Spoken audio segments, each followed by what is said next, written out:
நல்லா இருக்கீங்களா? மதிய நேரத்தில் எல்லாம் கல்யாணத்துக்குலாம் போயிட்டு வந்துட்டீங்க போல இருக்கு. வெயில் வர பட்டா கிளம்புது, தலை காட்ட முடியல. ஆமாம், இது அந்த வெயில் பற்றி சொன்னேன்னா தான் அது ஞாபகம் வருது. இந்த எல்னினோ சூப்பர் எல்னினோன்னு சொல்கிறாங்க. அதை பற்றி என்னென்ன தெரியும், அதை தெரிஞ்ச சொல்லுங்கண்ணா. இது எனக்கு தெரிஞ்ச வரைக்கும் நான் சொல்கிறேங்க. நான் ஒன்றும் இதில் பெரிய புலமை பெற்ற ஆள் இல்லை. இருந்தாலும் நமக்கு தெரிஞ்ச ஒரு விஷயங்களை நான் சொல்ல கடமைப்பட்டிருக்கிறேன். எப்படின்னாங்க, எப்படி ஒரு நன்மை செய்தால் அந்த நன்மையிலேருந்து இன்னொரு நன்மை வரும், அப்புறம் அதுலேருந்து இன்னொன்று வரும், அப்படியே ஒன்று ஒன்றா கிடைக்கும். அதே மாதிரி ஒரு தீமை செய்தால் அதனுடைய விளைவு இன்னொரு தீமை தான் வரும், நல்லது வராது. அப்போ இந்த அரசாங்கங்கள் வந்துங்க அந்த தீமையை எப்படி சரி செய்வது அப்படின்னு சொல்லிட்டு தவறாதை வழி நடத்துகிறாங்கன்னு வைங்களேன், அது இன்னொரு தீமையை உருவாக்கும். இப்படி அடுத்தடுத்து தங்களுடைய கடமையை மறந்து அரசியல்வாதிகள் தொடர்ந்து தவறுகள் செய்து வந்ததனுடைய விளைவு தான் இந்த எல்னினோ. இப்போ நீங்கள் பார்த்தீங்கன்னா, மாசுபாடு இல்லாத தொழில் அப்படின்னா விவசாயம்தான். பல்வேறு நாடுகள் விவசாயத்தில் உலக அளவில் முதன்மை பெற்று விளங்குறாங்க. அந்த நாடுலாம் நல்லா இருக்குது. இவங்க எப்போ தொழில் புரட்சின்னு சொல்கிறாங்களோ, தொழில் புரட்சிங்கிறது தேவையான ஒரு விஷயந்தான், ஆனால் அது முறைப்படி இருக்கணும். அந்த சிஸ்டத்தை இவங்க சரியாக ஃபாலோ பண்ணலைன்னு வைங்களேன், அதனுடைய விளைவு அடுத்தடுத்து தொடர் துன்பங்கள். அதனுடைய ஒரு உச்சக்கட்ட நிலை தான் போன தடவை லாக்டவுன், இப்போ சூப்பர் எல்னினோன்னு சொல்கிறாங்க அப்படின்னு நான் நினைக்கிறேன். சரி சரிங்க. இப்போ பார்த்தீங்கன்னா, ஏன் பூமி வெப்பமடையுது? பூமி குளிர்ச்சியாக இருப்பதற்கு தேவையானது இல்லை. ஏன் அப்படின்னு நம்ம பார்த்தோம்னா, உங்களுக்கு இது ஒரு சங்கிலி தொடர். இப்போ உலகமயமாதல் அப்படிங்கிறதுலாம் வேற உள்ளே நாட்டை கெட்டு குட்டிச்சோராகி பிடிச்சி அதை இவங்க முறைப்படுத்தலை. இப்போ சீனா போன்ற நாடுகள் என்ன பண்ணுறாங்கன்னா, நீங்கள் எந்த தொழில் வேண்டுமானாலாம் வர முடியாது, இந்த மாசுக்க ஏற்படுத்தாத தொழில்கள் தான் வரவேற்றாலும் இங்கே உள்ள மக்களுக்கு இந்த குறைந்தபட்சம் இந்த சம்பளம் தரணும், இந்த பெனிஃபிட் தரணும், இப்படி அது ஒரு மாதிரி போகுது. ஆனால் இங்கே அதெல்லாம் எதுவுமே இல்லை. இந்தியாவில் உலக அளவில் பல்வேறு நாடுகள் தடை செய்யப்பட்ட தொழிற்சாலைகள் இங்கே வந்துடுது. மேலும் கட்டுப்பாடற்ற சுதந்திரம் நம்மளுக்கு இருக்குது. ஒரு மனுஷன் நல்லா இருக்கணும்னா அவனுக்கு கட்டுப்பாடு வேணும். கட்டுப்பாடு இல்லைனாக்கா நம்ம கிராமத்தில் சொல்லுவாங்க தண்ணி தெளிச்சு விட்டாங்க, அந்த கதை. அப்படி கட்டுப்பாடற்ற சுதந்திரங்கிறது நம்ம முற்றிலும் இந்த சூழ்நிலைகளுக்கு அதுவும் ஒரு முக்கிய காரணம். இப்போ உதாரணமாக பார்த்திங்கன்னா, சாயப்பட்டறை வச்சுருக்கீங்களா, நீங்களாக பார்த்து சுத்திகரித்து செஞ்சாலும் செய்யலாம், செய்யாமல் அப்படியே விட்டாலும் விடலாம். என்ன இதுக்கு இடைப்பட்டது என்ன? அந்த அதிகாரிக்கு லஞ்சம் தரணும். இல்லை, அதுக்கு தான் நான் இது இருக்குண்ணா, சுற்றுச்சூழலில் அந்த நம்ம நீங்கள் அது எதுக்கு இருக்குதுங்கிறீங்க. இப்போ ஒரு சிப்காட் இருக்குதுன்னு வைங்க, அங்கே ஒரு 5000 ஏக்கராவில் இருக்குதுன்னு வைங்க, அங்கே மாசு கட்டுப்பாட்டு வாரியம்னு வைப்பாங்க. சரிங்க. அரசாங்கம் மக்களிடம் நேர்மையாக இல்லைங்கிறதுக்கு ஒரு உதாரணம். இவங்க வேலை என்ன? அந்த 5000 கிலோமீட்டருக்கு உட்பட்ட அந்த ஃபேக்ட்ரிஸ் முறையாக இயங்குதா, கழிவுகளை முறையாக சுத்திகரிப்பு பண்ணி வெளியிடுறாங்களா, இந்த மாசு காற்று மாசு எந்த அளவில் இருக்கணும் இருக்குது, இதெல்லாம் ஆய்வு செய்யணும். முறைப்படி ஆய்வு செய்து அதன் அடிப்படையில் அவங்கள ரெகுலேட் பண்ணணும். ஆனால் இங்கே என்ன நடக்குதுன்னா, அங்கே ஒரு 500 ஃபேக்ட்ரி இருக்குதுன்னு வைங்களேன், அந்த 500 ஃபேக்ட்ரிக்கிட்ட வசூல் பண்ணுறதுக்காக ஒரு ஆஃபீஸ், அதுதான் போலீஸ். அதுதான் அப்படி தான் இருக்குது. இப்போ இந்தியாவை பொறுத்த வரைக்கும் எல்லாமே இருக்கிறது, ஆனால் இல்லை. அரசாங்கம் இருக்கும், நிர்வாகம் இருக்காது. இது மாதிரி இந்த சூப்பர் எல்னினோவை பொறுத்த வரைக்கும் என்னை பொறுத்தவரை பழங்கால சிஸ்டம் எப்படி தெரியுனாங்க, நன்மை அப்படிங்கிற ஒரு விஷயத்தில் இருந்து 0.1% குறைந்தால் கூட உடனடியாக அவன் அந்த 0.1% ஏன் குறைஞ்சது அப்படின்னு ஆய்வு பண்ணி அவன் இந்த பக்கம் போயிடுவான், போய் அதை சரி பண்ணுறதுக்கு தான் பார்ப்பாங்க. ஆனால் இப்போ என்ன அப்படின்னா, 0.1% குறைஞ்சது அப்படின்னா நான் சரி பண்ணுறேன் அப்படின்னு ஜனங்கள்கிட்ட சொல்லிவிட்டு பொய்யான இதை கொடுத்து இவன் லஞ்சம் ஊழல்லாம் செஞ்ச உடனே அது 0.2 மாறும். உடனே அதுக்கு ஒரு சமாதானம் சொல்லுவான். நாங்கள் அதெல்லாம் அந்த ஃபேக்ட்ரியை ஒரு ரெய்டு இதெல்லாம் ஏற்படுத்திட்டோம், நிறையா அதை கண்காணிக்கிறதுக்கு அதை பண்ணிட்டோம் இதை பண்ணிட்டோம்பா. கடைசியாக பார்த்தா திரும்பவும் மாறும். அது இப்படி அடுத்து உங்களுக்கு வந்து பாருங்கள், மழை வளம் குறைஞ்சி போச்சு, கிடைக்கிற நீர் குறைவு. அந்த மழை வளம் எப்போ குறையுதோ அப்போயே மரங்கள் குறைஞ்சி போயிடுது. மரங்கள் எப்போ குறையுதோ அப்போயே வந்து ஆக்சிஜன் ப்ரொடக்ஷன் போயிடுது. மழையை ஈர்க்கக்கூடிய அந்த தன்மை குறைஞ்சி போயிடுது. மீறி கிடைக்கக்கூடிய தண்ணி பல்வேறு ஃபேக்ட்ரிங்களுக்கு கொடுத்துட்றான். அவன் என்ன பண்ணுறான், அதை வாங்கி சாயப்பட்டறை இது மாதிரி பல்வேறு இது நீரை சுத்தமாக அழுக்காக்கிட்டு அதை சுத்திகரிப்பு பண்ணி வெளியிடாமல் போரை போட்டு உள்ளே இறக்கி விட்டுறான். அது என்ன ஆகிடுது, உங்களுக்கு அந்த நீர்க்கால் எங்கெங்கெல்லாம் போகுதோ அங்கே எல்லாமே வாட்டர் பொல்யூஷனை உண்டு பண்ணிடுது. பூமிக்கு அடியில் இருக்கிற நீர்நிலைகள் போகாமல் வந்து கொலாப்ஸ் ஆகிடுது, விஷமாயிடுது.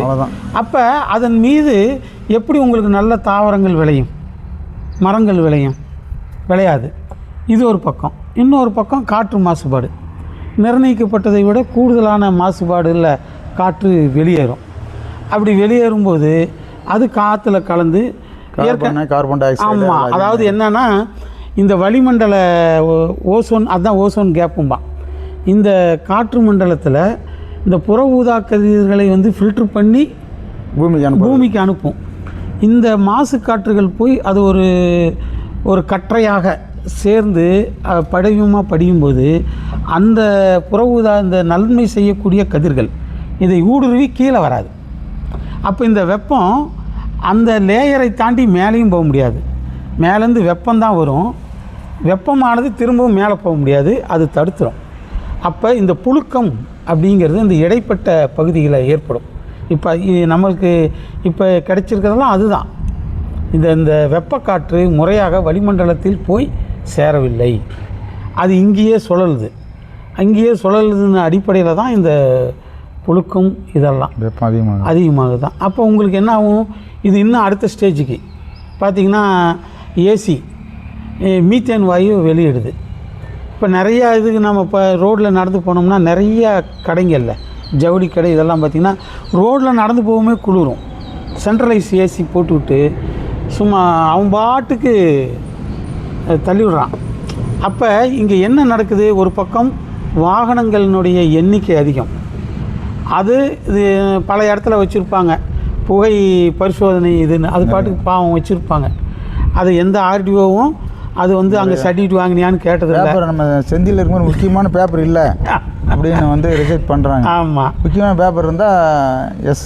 ஆமாம், அது எந்த தப்பு இருந்தாலும் கண்டுக்க மாட்டாங்க. இப்படி அதாவது இந்த காற்று மாசுபாடை கண்காணிக்க வேண்டியவர்கள் தொடர்ந்து அந்த பணியை சிறப்பாக செய்வது இல்லை.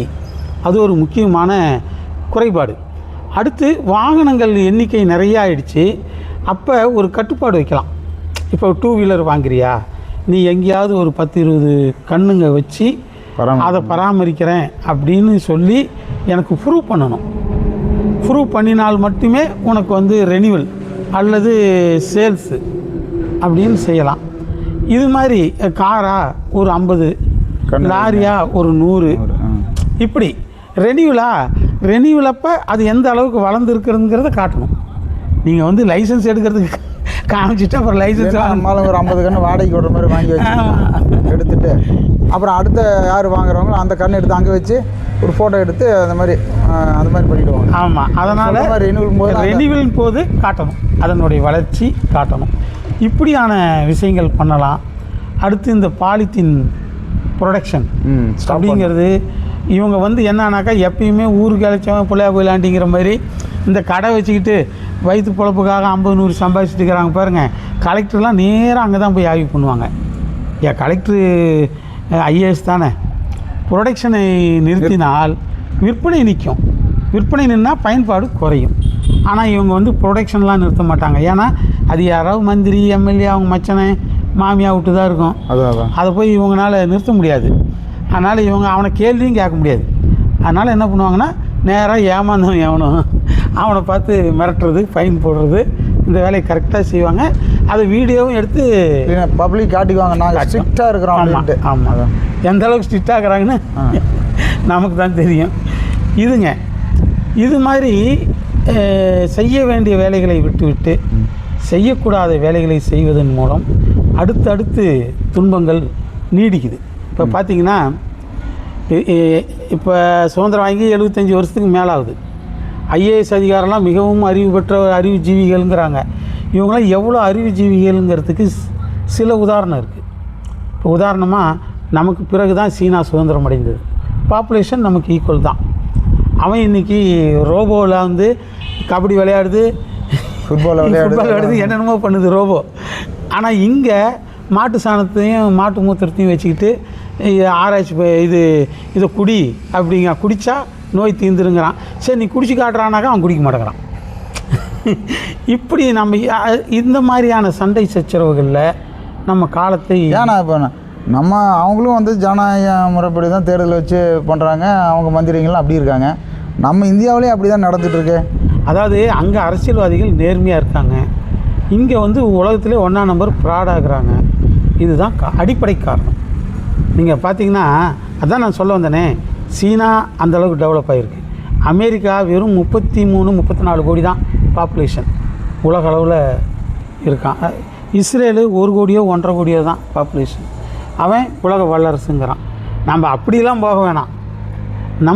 நம்மளுடைய உள்நாட்டு தேவைகளை பூர்த்தி செய்து மக்களை நல்லபடியாக வச்சுருக்கிறோமா அப்படின்னா இல்லை. இப்போ 77 ஆண்டுகளாக இந்த ஐஏஎஸ்கள் தான் இந்த நாட்டை ஆண்டிருக்கிறாங்க. ஆனால் இன்றைக்கி என்ன இருக்குது? லஞ்ச ஊழலை கட்டுப்படுத்த முடியுதா? நிர்வாகம் சரியாக இயங்குகிறதா? முறையான மாத்திரைகள், தடை செய்யப்பட்ட மாத்திரைகள் இங்கே நிறையா விற்கிது. ஒரு 20-25 வருஷம் கழித்து இது பிடிப்பான். ஏதோ ஒரு அவன் செயல்படுறான்னு காட்டணுமில்ல, காமிச்சிட்டு அப்புறம் விட்டுருவாங்க. அப்புறம் பழைய மாதிரி அது விற்கும் ஆச்சுங்களா. உணவு எல்லாம் பாருங்கள், இது ஜங்க் ஃபுட்டு எல்லாம் சாப்பிட்டு குழந்தைங்கள்லாம் வந்து சின்ன வயசுலேயே பூப்படைகிறாங்க, பல்வேறு நோய்களுக்கு ஆளாகிறாங்க. இது மாதிரி முன்னெல்லாம் 10-12 குழந்தைங்க பெற்றுக்கிட்டாங்க. இன்றைக்கி ஒரு குழந்தைக்கே பல லட்சங்களை செலவு பண்ண வேண்டிய கட்டாய சூழ்நிலை ஏற்பட்டிருக்கு. இது மாதிரி எஜுகேஷனுங்கிறான். எஜுகேஷன்னாக்கா நாட்டு மக்களுக்கு எல்லாம் ஒரே மாதிரியான சமமான தகுதியான கல்வி கிடைக்கணுமில்ல. 1 லட்ச ரூபா கொடுத்தா ஒரு மாதிரி கல்வி, 10,000 கொடுத்தா ஒரு மாதிரி கல்விங்கிறது 2 பேரும் இந்த நாட்டு மக்கள் தானே. அவனுக்கு கல்வி கொடுக்க வேண்டிய கடமை அரசுக்கு தானே இருக்குது. அரசு செய்யணுமில்ல. கல்வியிலையும் எதுலேயுமே மருத்துவம் எதுலேயுமே வந்து சமநிலை கிடையாது. இங்கே சமநிலை கிடையாது, எல்லாம் ஏற்றத்தாழ்வு. ஏற்றத்தாழ்வுகளை நாங்கள் வந்து ஒழிக்கிறோம் அப்படின்றாங்க. ஆமாம், அது ஓட்டு வாங்குறதுக்கு அதான் ஏமாந்தவங்களுக்கு போய் சொல்கிறாங்க. ஆமாம். ஆனால் ஒரு அடிப்படை ஒரு குடிமகன், இந்திய குடிமகனோட குழந்தை அப்படின்னா கோடீஸ்வரனாக இருந்தாலும் சரி, குடிசையில் இருந்தாலும் சரி, கல்வின்னு போனால் ஒரே அடிப்படை தேவைகள் அப்படிங்கிறத அனைவருக்கும் சமமாக தரணும். இப்போ ஒன்றும் இல்லை, ஒரு கலெக்டருக்கு 1 லட்ச ரூபாய்க்கு மேலே சம்பளம் வாங்குறாரு மாதம்.